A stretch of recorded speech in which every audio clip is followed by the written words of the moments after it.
Magandang buhay mga mami, siya nga pala, agang-aga nakita ko yung dalawa kong kapatid na nagbabakod ng aking nabiling lupa.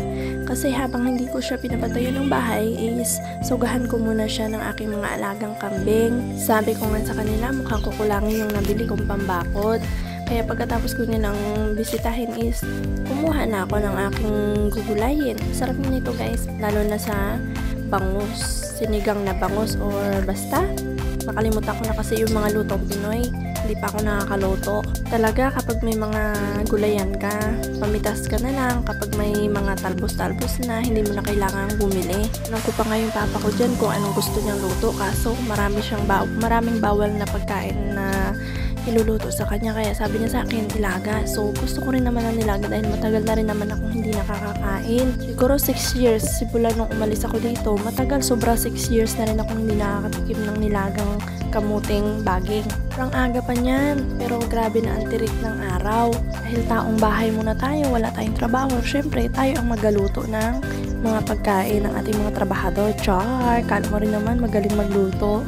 Ang totoo niya, nakakain na silang dalawa. Kami na lang ng papa ko ang hindi pa. Sipag nga magtanim ng mga magulang ko ng mga gulay. Lalo na siguro yung papa ko kasi masipag siyang magtanim ng mga pechay, labanos, sari-saring mga gulay.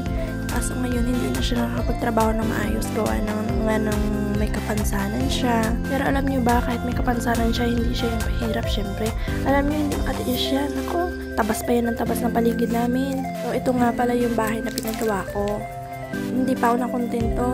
Pumunta pa ako sa ibang taniman ng mama ko ng mga gulay. So ayan, kumuha ulit ako dito. Kasi feeling ko kunti pa lang yung napipitas ko. Pero hindi ko pa siya nasimot yun sa kabila guys.